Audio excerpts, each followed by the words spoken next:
primaire au Brésil par source. On voit le pétrole, le gaz, le charbon, l'uranium qui est nécessaire à l'énergie nucléaire, l'hydroélectricité, le bois et la biomasse issue de la canne à sucre, et les énergies renouvelables comme la géothermie, le solaire et l'éolien. Bien, à partir de ce graphique, on a plusieurs constats.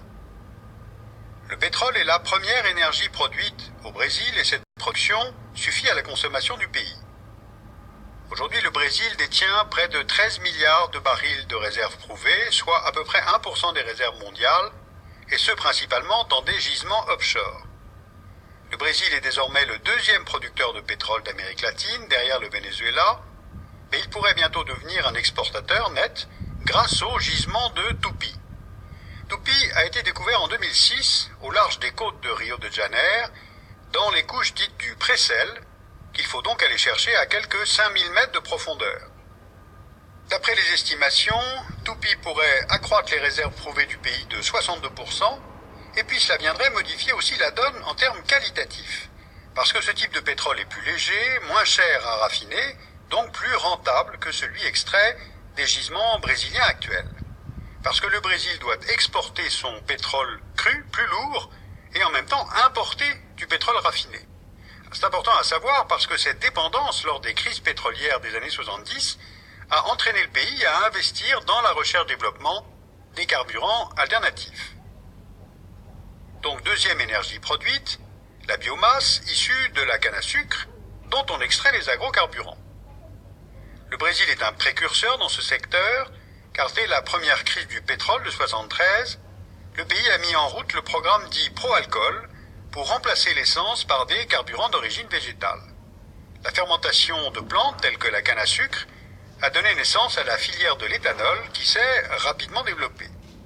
Aujourd'hui, près de 90% des véhicules vendus dans le pays sont équipés d'un moteur dit flex fuel qui fonctionne indifféremment à l'essence, à l'éthanol ou à un mélange des deux, et tous les carburants contiennent désormais de l'éthanol à hauteur de 25% dans chaque litre. Depuis 2005, le pays s'est lancé aussi dans la production à grande échelle du biodiesel, issu des huiles végétales contenues, entre autres, dans le soja. Alors plusieurs facteurs ont favorisé cette stratégie industrielle et commerciale. D'abord la rentabilité énergétique de la canne à sucre, ensuite le faible coût de la main-d'œuvre et l'énorme potentiel de terres arables du Brésil. Dans un pays de plus de 8 millions de kilomètres carrés, les possibilités de mise en culture semblent infinies et certains estiment que le Brésil disposerait d'à peu près 10 fois plus de terres qui pourraient être utilisées pour la production de canne à sucre, destinées à l'éthanol, et ce, hors forêt amazonienne. Alors comme cette production brésilienne d'agrocarburants dépasse largement la demande intérieure, le pays en est devenu le premier exportateur mondial, et avec cette position de leader sur le marché des agrocarburants, le Brésil cherche à les imposer comme nouvelles matières premières cotées. Donc les agrocarburants sont centraux dans la politique énergétique brésilienne et même dans la définition de la stratégie internationale du pays. C'est bien pour cela qu'en août 2008, Lula a fait une tournée dans 5 pays centra-américains pour essayer de promouvoir le développement des agrocarburants comme moteur de l'intégration économique du continent. Alors ce type d'action diplomatique, il faut aussi la lire comme une bataille d'influence, une sorte d'opposition à la vision du président vénézuélien Chavez, centrée, elle, sur les hydrocarbures dont le Venezuela regorge. Maintenant, troisième spécificité du pays, l'importance de l'énergie hydraulique. Le Brésil a des fleuves immenses, il a tiré profit de cette richesse en construisant de nombreux barrages, comme par exemple celui d'Itaipu à la frontière avec le Paraguay, qui est le deuxième plus grand barrage au monde. Plus de 800 usines hydroélectriques ont été construites dans le pays, vous voyez là les principales, et en 2007, 84% de l'électricité du Brésil venait de la seule production hydroélectrique. Cette production a été multipliée par 10 en 40 ans, et pourtant le potentiel brésilien est sous-exploité.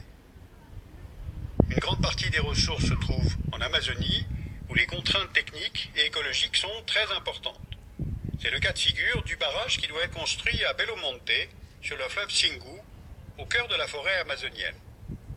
Ce nouveau barrage devrait fournir de l'électricité à plusieurs millions de personnes, Mais sa construction aura un énorme impact et sur l'environnement, et sur la forêt, et bien sûr sur les populations locales. Et du fait des variations du débit du fleuve, le barrage ne tournerait à plein régime que 2 mois par an, et donc serait inefficient une bonne partie de l'année. D'où un regain d'intérêt ces dernières années pour les petits projets hydroélectriques de moins de 30 MW de puissance. Maintenant, dans notre mix énergétique, voyons l'uranium, qui est destiné à l'énergie nucléaire. Le Brésil détient 5% du total des réserves mondiales d'uranium et il est doté en même temps des technologies nécessaires à l'enrichissement.